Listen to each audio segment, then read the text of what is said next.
ସନ୍ଧ୍ୟା ଦେଇ ସାରିଲା ପରେ ପିଲାମାନଙ୍କର ଅର୍ଡ଼ର ଆସିଗଲା କି କିଛି ନା କିଛି ଗରମା ଗରମ ଜିନିଷ ଛଙ୍କାଛଙ୍କି କରି ଖାଇବା ପାଇଁ। ସେଥିପାଇଁ ମୁଁ ମୋର କାରୁକାର୍ଯ୍ୟରେ ଲାଗିଯାଇଛି।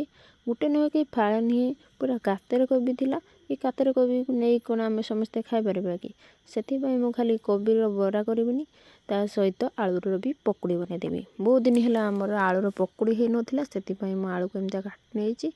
ଆଳୁର ବି ପକୁଡ଼ି ହେବ ଆଉ କୋବିର ବି ବରା ହେବ। ଏବେ ମୁଁ ବନ୍ଧାକୋବିରେ କିଛି କର୍ଣ୍ଣଫ୍ଲୋର ଆଉ ବେସନକୁ ଦେଇଦେଇଛି, ଆଉ କିଛି କଞ୍ଚା ଲଙ୍କାକୁ କାଟିକି ପକାଇ ଦେଇଛି। ଏଇଟା ଜମାରୁ ବି ରାଗ ଲାଗିବନି, ଯେହେତୁ ଆମର ଛୋଟ ଛୁଆମାନେ ଖାଇବେ, ସେଥିପାଇଁ ଆମେ କମ୍ ବାଲା ରାଗ ବାଲା ଲଙ୍କା ନେଇଛି। ଆଉ କିଛି ଅଦା ଛେଚା ପକାଇଛି, ଆଉ ତାପରେ କିଛି ଜିରା ଗୁଣ୍ଡ ଆଉ ଗରମ ମସଲା ଗୁଣ୍ଡ ଦେଇକି ଭଲ ଭାବରେ ତାକୁ ଗୋଳେଇ ନେଇଛି। ଏବେ ତ ତେଲ କଡ଼ା ପୁରା ଗରମ ହେଇଗଲାଣି। ଏବେ ଗୋଟେ ପରେ ଗୋଟେ ଛାଙ୍କି ନେବା। ପୁରା ହାଇ କରିକି ଛାଙ୍କିବିନି, ପୁରା ମିଡ଼ିୟମ୍ କରିକି ଛାଙ୍କିବା। ତାକୁ ପୁଣି ଆଉ ଥରେ ଥଣ୍ଡା ଆସିଲା ପରେ ତା'ର ପିଆଜ ଯେମିତିଆ ହୁଏ ସେମିତିଆ ସେପ୍ ଦେଇକି ଆଉ ଥରେ ଛାଙ୍କି ନେବି। ସେଥିପାଇଁ ମୁଁ ଆଗରେ ୟାକୁ ଗୋଟେ ଗୋଟେ କରି ଛାଙ୍କିକି ରଖିଦେବି। ତାପରେ ଏଠି ପକୁଡ଼ି ଆମର ପ୍ରସ୍ତୁତ କରିବା। ସାଙ୍ଗମାନେ ଏଠି ତ ପକୁଡ଼ି ଛଙ୍କାଛଙ୍କି ଚାଲିଛି, କିନ୍ତୁ ମନଟା ମୋର ଗୁଳାଇ ଘାଣ୍ଟି ହେଉଛି। କାହିଁକି କହିଲେ ଏଥିରେ ଗୋଟେ ଜିନିଷ ପଡ଼ିନାହିଁ।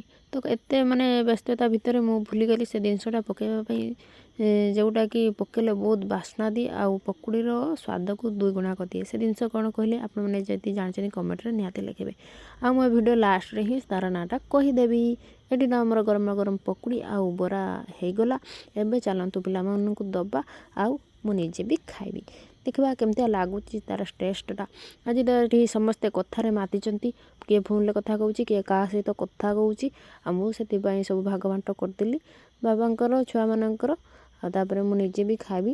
ଟେଷ୍ଟଟା ନା ବହୁତ ବଢ଼ିଆ ଥିଲା, କିନ୍ତୁ ପକୁଡ଼ି ଆଜି ଆମର ବହୁତ ଦିନ ପରେ ହେଲା, ସେଥିପାଇଁ ବହୁତ ଟେଷ୍ଟ ବି ଲାଗୁଥିଲା। ଆଉ ସେ ଜିନିଷଟା ପଡ଼ିଥିଲେ ନା ଆହୁରି ଟେଷ୍ଟଟା ଅଧିକା ହେଇଥାନ୍ତା। ଆମ ପିଲାମାନେ ଦେଖୁଛନ୍ତି କେମିତିଆ ଖାଉଛନ୍ତି। ଆଉ ଗୋଟେ ପାଖରେ ଗୋଟେ ବିଲେଇ ଅଛି, ଆଉ ମୋ ଝିଅ ତାକୁ ବି ଦେଉଛି। ମୋ ଝିଅ ନା ଭାରି ଦୟାଳୁ। ତ ସାଙ୍ଗମାନେ ଭିଡ଼ିଓ କେମିତିଆ ଲାଗୁଛି ଗୋଟେ ଛୋଟ ଲାଇକ୍ କରିବେ, ସେୟାର କରିବେ, କମେଣ୍ଟ କରିବେ। ଆଉ ଚ୍ୟାନେଲରେ ନୂଆ ଥିଲେ ସବସ୍କ୍ରାଇବ୍ କରିନେବେ। ଆଉ ସେ ଜିନିଷଟା ନା କହିଦେଉଛି ଭୃସଙ୍ଗ ପତ୍ର।